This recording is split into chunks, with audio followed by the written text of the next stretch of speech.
Sir పరకాపని చోరీ మళ్ళీ Naidu versus Bhumana, అసలు ఏంటిది తిరుపతిలో ఈ పంచాయతీలు? నిజంగా ఇది అనూహ్యమైంది. చాలామంది ఆ పరకామణిలో ఆ హుండీలో వచ్చిన మొత్తం అది చెక్ చేసే సమయంలో దొంగతనం జరిగిన సన్నివేశం చూసి చాలా ఆశ్చర్యపోతున్నారు.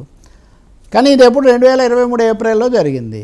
హఠాత్తుగా మొన్న అది బయటకు వచ్చింది. 2024 మే జూన్లో కొత్త ప్రభుత్వం వచ్చిన తర్వాత అక్కడ స్థానిక ఎమ్మెల్సీగా ఉన్నటువంటి ఆయన భూమా రాంప్రసాద్ సంథింగ్ ఆయన ఒక ఫిర్యాదు చేశాడు.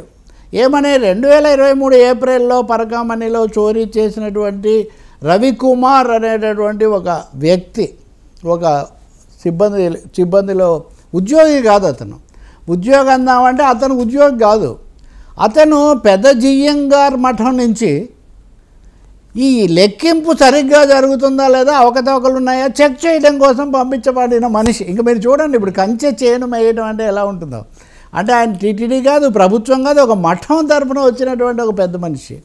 అతను 772,000 రూపాయల విలువైన డాలర్లు అతను అపహరించడం, వెనక్కు పెట్టుకొని అతను పట్టుబడడం అది జరిగింది. జరిగిన తర్వాత అతని మీద సహజంగా చర్య తీసుకోవాలి కదా, ఆ చర్య తీసుకోలేదు. ఆ తర్వాత కాలంలో అతనే లోక్ అదాలత్ ద్వారా ఏదో పరిష్కారం చేసి అతన్ని దగ్గర మళ్ళీ పరిహారం కింద అతని ప్లాట్లు అవి తీసుకొని వదిలేశారు. అంటే భూమన కరుణాకర్ రెడ్డి వల్ల ఇదంతా జరిగింది అని మొదటి ఆరోపణ. సో ఈ వార్త 2024 డిసెంబర్లో అన్ని పత్రికల్లో వచ్చింది, మీడియాలో కూడా వచ్చింది, మీరు కూడా చూసే ఉంటారు. సో దీని మీద భూమన కరుణాకర్ రెడ్డి ప్రతి సవాల్ ఏంటి, నేనున్నప్పుడు అది జరిగిందని మీరు చెప్తే నేను తల నరుక్కుంటాను.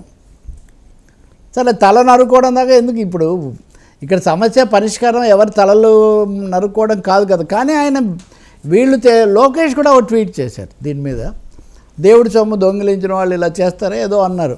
సో నేనున్నప్పుడు జరిగిందంటే నేను తల నరుక్కుంటాను, తల అలిపిరి దగ్గర నరుక్కుంటాను అని ఆయన ఒక సవాల్. దాంతోపాటు ఒక ఆరోపణ ఏంటి, ఈ రవికుమార్ అనే వ్యక్తి మీరున్నంతకాలం నుంచి 10 ఏళ్ల నుంచి అతను దొంగతనాలు చేస్తూ చౌర్యం చేస్తూనే ఉన్నాడు, ఆ డబ్బు తస్కరిస్తూనే ఉన్నాడు, మీరు అతన్ని పట్టించుకోలేదు. మా ప్రభుత్వం ఉన్నప్పుడు అతన్ని పట్టుకొని అతని మీద కేసు పెట్టాము. తర్వాత అది పరిష్కారమై అతను పశ్చాత్తాపడి ప్రాయశ్చిత్తంగా తన యావదాస్తులు కూడా రాసిచ్చాడు. రాసిస్తే మరి పట్టుకుంది మీరెందుకు పట్టుకోలేదు, మేము పట్టుకున్న వాళ్ళని తప్ప మీరే పట్టుకొని ఉండాలి కదా, 10 ఏళ్ళ నుంచి చోరీ చేస్తున్నవాడు అనేది కరుణాకర్ రెడ్డి వాదన. మూడోది, ఇవన్నీ కలిపి మీరు సిబిఐతో విచారణ జరిపించండి, నిజానిజాలు తేలుతాయని. ఇక నిజంగా 2-3 విషయాలు దిగ్భ్రాంతి కలిగిస్తాయి. ఇది లోక్ అదాలత్ ద్వారా జరిగింది. పోనీ రాజకీయం అని ఏమన్నా అందామంటే లోక్ అదాలత్ అనేది కూడా కోర్టే కదా, అందరూ ప్రోత్సహించాలంటున్నారు. కాదు, లోక్ అదాలత్ మీద పోలీసుల ద్వారా విపరీతమైన ఒత్తిడి తెచ్చి ఒప్పించారు, ఈ పరిష్కారం కుదిర్చారు. కాబట్టి ఇది చెల్లుబాటు కాదు, దీని మీద లోతుగా చేయాలి అని. సో ఇప్పుడు భూమన ఉన్నారా లేదా అన్న ఒక విషయం పక్కన పెడితే, అసలు 10 ఏళ్ల నుంచి అక్కడ దేవుడి కోసం భక్తులు ఇచ్చినటువంటి సొమ్ము అపహరించబడుతుంటే ఎవరు, ఆ చైర్మన్లు కానీ ప్రభుత్వాలు కానీ పోలీసులు కానీ లేకపోతే ఉన్నతాధికారులు కానీ ఏం చేస్తున్నారు? ఇంకోటి, రవికుమార్ అనే అతను ఆ మఠం తరఫున వచ్చి ఇది చేస్తే ఆ మఠాన్ని ఏమైనా రద్దు చేశారు? నాకు కీలక ప్రశ్న. ఆ మఠం ప్రతినిధి ఇప్పుడు కూడా అక్కడ కూర్చుంటున్నారా లేదా? ఈ ముఠాల మధ్యలో అసలు దేవుడికి శటకోపం పెట్టేటటువంటి ఈ పరిస్థితి టీటీడీకి ఎందుకు వచ్చిందని ఆలోచించాల్సిన అవసరం ఉంది.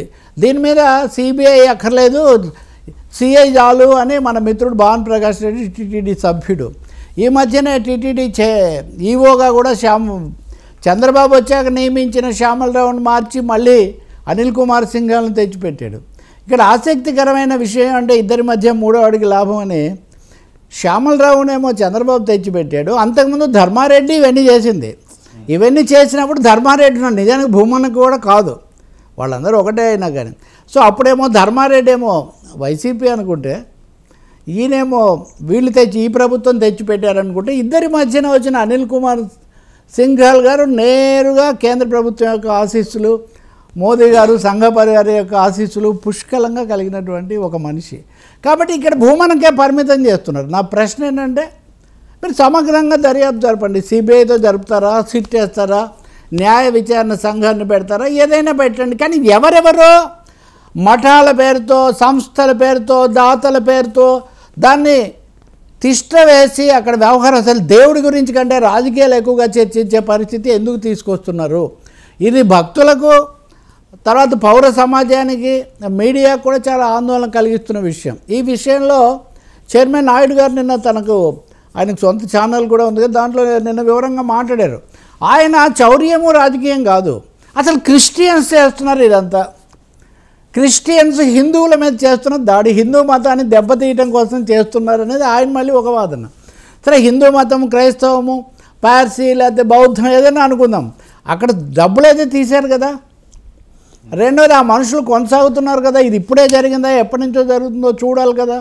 సో నేను ఎంక్వైరీ చేసినప్పుడు వాళ్ళు చెప్పేది ఏంటంటే జరిగిన తర్వాత ధర్మారెడ్డి ఏదో వాళ్ళు పిలిపించి మాట్లాడాక అతని కుటుంబ సభ్యులు దేవుడి సొమ్ము ఇలా తీసుకోవడం చాలా తప్పు అని వాళ్ళు చాలా చెప్పి వాళ్ళ నాన్న మీద కూడా ఒత్తిడి తెచ్చి ఈ ఆస్తులు ఇవన్నీ కూడా రాసి ఇచ్చేశారు. వాటి మీద కూడా ఇట్లాంటివన్నీ కూడా రాశారు.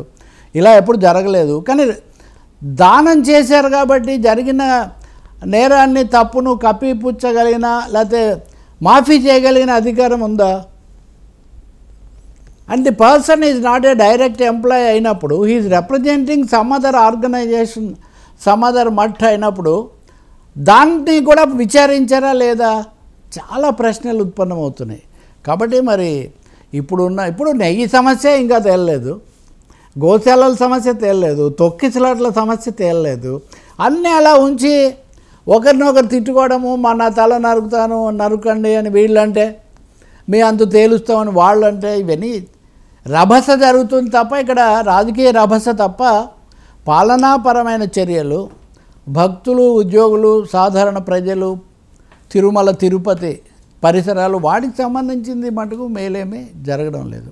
దీని మీద చాలా లోతుగా వెళ్ళాల్సిన అవసరం ఉంది. మాట్లాడితే మతము, భక్తి, సనాతనం అనేవాళ్ళు ఇంకా చాలా పవిత్రంగా, అత్యధిక ప్రపంచంలో చాలా అత్యధికంగా పూజించబడే చోట ఇవన్నీ ఎందుకు జరుగుతున్నాయని ఒక సమగ్రంగా ప్రక్షాళన ఎందుకు చేయరు? ఇంకా దీనికోసం మేరకు మీకు చెప్తున్నా, నాయుడు గారు నిన్న అది కూడా చెప్తున్నారు. పింక్ డైమండ్ గురించి చాలా రభస్ చేశారు. రమణ దీక్షితులు నాతో మాట్లాడారు. వైసీపీ వాళ్ళు ఒత్తిడి చేస్తే నేను పింక్ డైమండ్ పోయిందని నేను చెప్పాను అని చెప్తున్నారు. సో ఇందులో 3 కోణాలు. ఈ రమణ దీక్షితులు గారు ఎంతమంది తరఫున ఎన్ని మాట్లాడారు? రెండవది, పూజారుల మీద కూడా ఒత్తిడి తెచ్చి ఇలా చెప్పిస్తారా? వాళ్ళు చెప్పిందే వీళ్ళు కూడా పాడతారా? ఇక్కడ దీని భావమేమి తిరుమలేసా అని, దీని పాఠమేమి తిరుమలేసా అని మనం అడగాల్సిన ఒక పరిస్థితి మటుకు వస్తుంది. చాలా బాధాకరమైంది ఇది భక్తులకు, ఉద్యోగులకు, ప్రజలకు కూడా. ఎవరు ఊహించలేదు ఇట్లాంటి ఇన్ని సవాళ్ళు రోజువారీ నిత్య రాజకీయ రామాయణంగా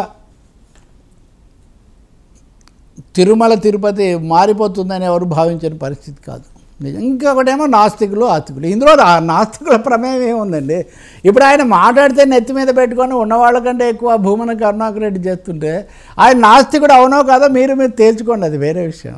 ఇక్కడ పౌర ధర్మం అంతే ఇక్కడ ముఖ్యమైనది. అందుకని దీన్ని తీవ్రంగా నేనైతే మటుకు ఇంతసేపు చెప్పడానికి కూడా ఒక కారణం, ఇవి ఒక విధంగా దిగ్భ్రాంతికరమైన అంశాలాగా, షాకింగ్ థింగ్స్ లాగా ఉన్నాయి. కాబట్టి ఎంత గొప్ప రామ్ గోపాల్ వర్మ అయినా ఇంత స్క్రిప్ట్ రాయగలడేమో మనం చెప్పలేం. ఆయన గోవింద గోవింద అని సినిమా కూడా తీసాడు కదా అది వరకు.